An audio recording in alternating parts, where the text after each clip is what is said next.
8월 5일 수요일입니다. 다 함께 사도신경으로 신앙 고백하시겠습니다. 나는 전능하신 아버지 하나님 천지 창조주를 믿습니다. 나는 그의 유일하신 아들 우리 주 예수 그리스도를 믿습니다. 그는 성령으로 잉태되어 동정녀 마리아에게서 나시고 본디오 빌라도에게 고난을 받아 십자가에 못 박혀 죽으시고 장사된 지 사흘 만에 죽은 자 가운데서 다시 살아나셨으며 하늘에 오르시어 전능하신 아버지 하나님 우편에 앉아 계시다가 거기로부터 살아있는 자와 죽은 자를 심판하러 오십니다. 나는 성령을 믿으며 거룩한 공교회와 성도의 교제와 죄를 용서받는 것과 몸의 부활과 영생을 믿습니다. 아멘. 찬송가 272장을 찬송 드리십니다. 272장입니다.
들려주실 기록된 하나님 말씀 로마서 7장 1절에서 6절까지의 말씀입니다.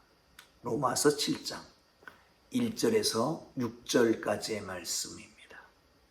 다 찾으셨으면 우리 함께 따라 읽으면서 말씀 속에서 우리 계시하시는 귀한 하나님의 뜻을 발견할 수 있기를 바랍니다.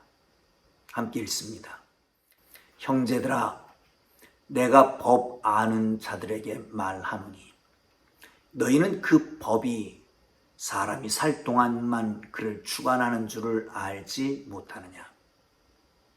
남편 있는 여인이 그 남편 생전에는 법으로 그에게 매인 바 되나, 만일 그 남편이 죽으면 남편의 법에서 벗어나느니라. 그러므로 만일 그 남편 생전에 다른 남자에게 가면 음녀라.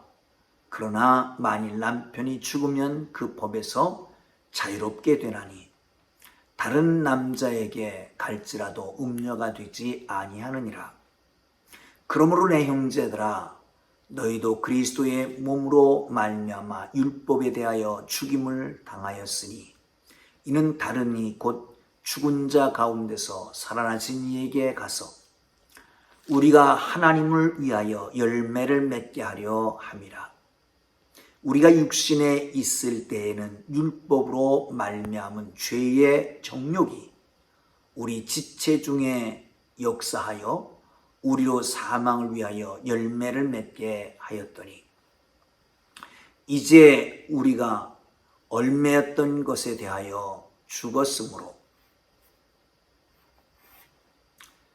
율법에서 벗어났으니 이러므로 우리가 영의 새로운 것으로 섬길 것이요 율법 조문에 묵은 것으로 아니할지니라. 아멘. 할렐루야. 오늘도 주님께서 동행하시고 주님 주신 은혜로 승리하기를 주의 이름으로 축복합니다. 2000년 전 로마서가 쓰여질 당시에 유대인들은 율법에 얽매여서 살아가게 됩니다. 그런데 율법과 선지자가 예언했던 하나님의 아들에 대해서 거절을 하게 되지요. 모순 중에 모순입니다. 율법에 의해서 예언됐는데, 그런데 율법을 가지고 있었던 사람, 율법에 매여 있었던 사람들, 율법이 전부라고 생각했던 사람들은 그 예언을 무시하고 넘어가게 됐다라고 하는 것입니다. 참으로 아이러니합니다. 그런데 여러분, 율법주의자들은 죄책감을 자극해서 자괴감에 빠지게 합니다. 다시 말하면 율법주의자들은 율법 안에 있기 때문에 율법을 지키지 못한다라고 하는 죄책감이 나를 자극하기 때문에 자괴감에 빠져서 스스로를 정죄하게 된다는 것이죠. 나가서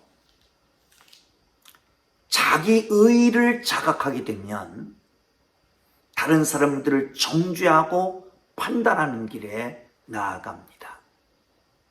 바울도 그렇게 말했지만 예수님도 그렇게 말했잖아요. 다른 사람을 판단하지 마라. 헤아리지 마라. 다른 사람의 눈에 있는 티끌을 보기 전에 내 눈에 들보를 빼라. 네가 판단하는 그 판단으로 판단을 받을 것이니라. 사랑하는 성도 여러분, 우리는 어떻게 사십니까? 혹시 내 의에 젖어서 사람들을 무시하고 판단하고 하지는 않습니까? 여러분, 이 율법주의에서 속히 벗어나고 우리는 율법 안에 있는 게 아니라 은혜 안에 거하는 것을 알고 은혜 안에 거하면서 은혜로 사람들을 볼 수 있고 나를 볼 수 있는 더욱더 후한 하나님의 사람들이 되기를 주님의 이름으로 축복합니다. 그러나 그리스도인들에게는 근본적인 변화가 일어납니다. 성도는 그리스도의 죽음을 통해서 율법에서 벗어나서 그리스도 안에서 새로운 삶을 살아가는 사람들입니다. 이것을 바울은 결혼을 통해서 결혼 관계로 설명을 하고 풀어주고 있는 것을 볼 수가 있습니다. 사람들은 결혼이라고 하는 과정을 통해서 대변화가 일어납니다. 그 변화를 경험하게 되는 것이지요. 뿐만 아니라 전 남자, 율법이죠. 이제 전 남자에서 죽고 새로운 남자 예수 그리스도를 만나게 되었다라고 하는 것입니다. 자, 1절 보면 이렇게 말씀합니다. 형제들아, 내가 법 아는 자들에게 말하노니 너희는 그 법이 사람이 살 동안만 그를 주관하는 줄을 알지 못하느냐. 율법은 그 사람이 살아있는 동안만 그 사람을 지배할 수 있습니다. 죽은 자에게는 율법을 지키라고 강요하지도 못할 것이고 율법대로 처벌을 할 수도 없습니다. 율법을 준수하라고 강제할 수도 없는 것입니다. 혐의 있는 사람이 죽음으로 말미암아서 공소가 끝나는 것 아니겠습니까? 그렇습니다. 예수 믿는다라고 하는 것은 다른 말로 하면 우리 주 예수 그리스도와 함께 죽는다라고 하는 것입니다. 율법의 통치에서 율법의 다스림에서 이제 벗어나는 거지요. 자, 다시 이런 얘기입니다. 죽음으로 말미암아 죽으면 율법이 강요하지 못하잖아요. 죄를 묻지도 못하잖아요. 죄를 지키라고 할 수도 없는 것이죠. 그런데 우리 예수 믿는 사람들은 다른 말로 하면 예수와 함께 죽은 사람이잖아요. 그러니 율법이 간섭할 수가 없는 거죠. 율법의 지도 아래에 있을 수가 없는 것입니다. 사랑하는 성도 여러분, 이 사실을 믿는 것 그리스도인의 특권인 걸 믿으시기를 축원합니다. 예수님은 우리 대신 죽으셨습니다. 우리는 그리스도와 함께 십자가에 못 박혔습니다. 이제는 내가 산 것이 아니라 내 속에 그리스도께서 사신 것입니다. 자, 결혼은요, 결혼하는 여자는 남자가 생전에는 법으로 남자에게 매이게 됩니다. 그러나 남자가 죽게 되면 그 남자의 법에서 해방이 되는 거죠. 자유롭게 되는 것입니다. 남자가 죽기 전에는, 남편이 죽기 전에는 다른 남편에게 가면 간음한 여자라고 죄를 짓고 또한 법의 저촉을 받아서 징벌을 받아야 됩니다. 그러나 남편이 죽고 난 다음에 그는 자유하게 된 것이죠. 사랑하는 성도 여러분, 예수 그리스도를 통해서 이루는 또 한 가지는 율법을 완전히 성취했다는 겁니다. 예수님이 오셨습니다. 내가 율법을 폐하라는 줄 아느냐? 온전케 하려 왔다라고 말씀합니다. 그런 의미에서 율법에 얽매였던 우리의 옛자는 죽어 없어진 것입니다. 이제 그리스도는 우리 남편과 주인이 되신 것이죠. 할렐루야. 사랑하는 성도 여러분, 바울은 로마 성도들에 대해서 호칭을 바꿉니다. 1절에 보면 형제들아 내가 법을 아는 너희에게 말하노니 너희는 이 법이 사람이 살 동안만 그를 주관하는 줄 알지 못하느냐.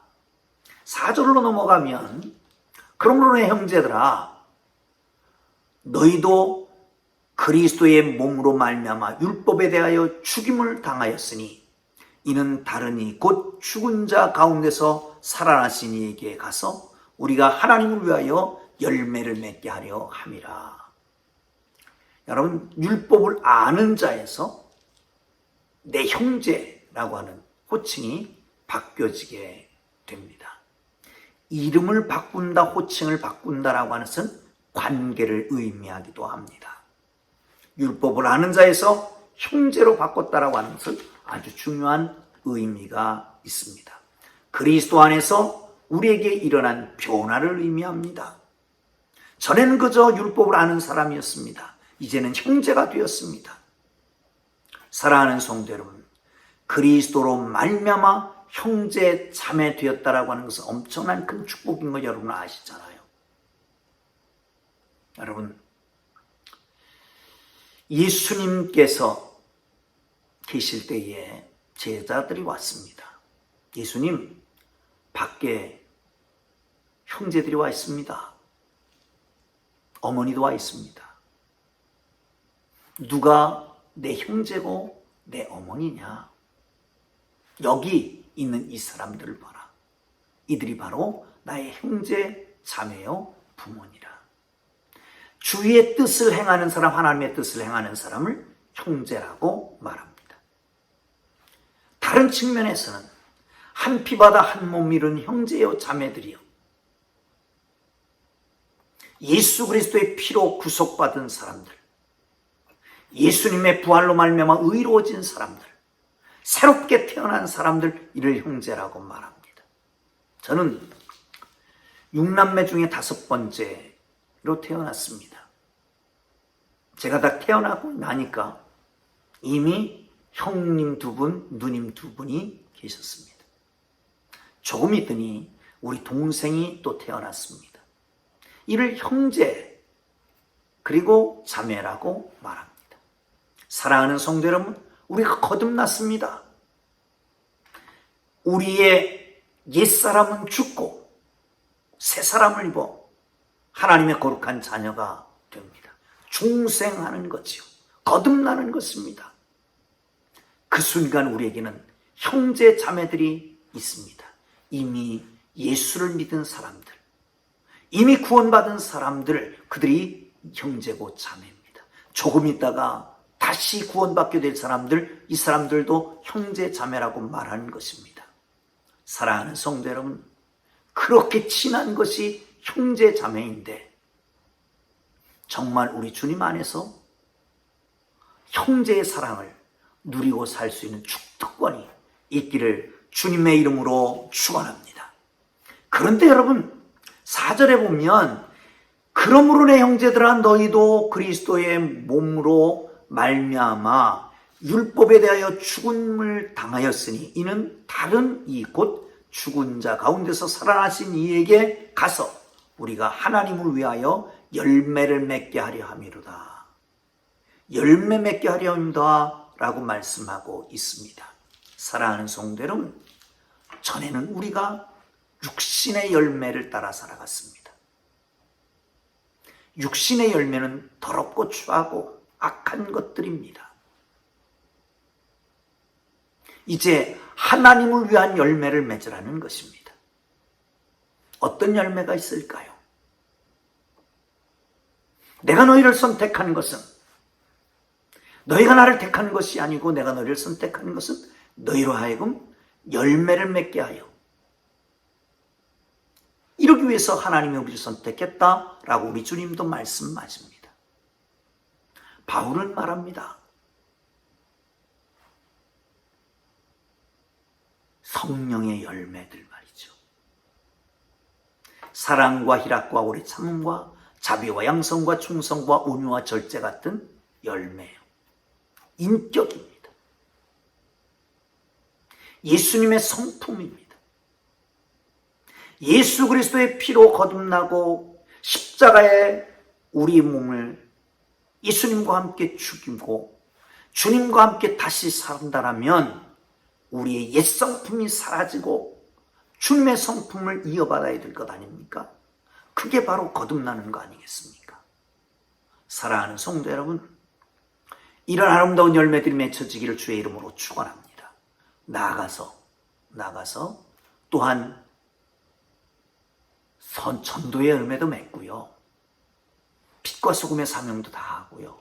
그런 아름다운 열매 맺는 사람들이 되기를 주님의 이름으로 축원합니다. 5절 봅니다.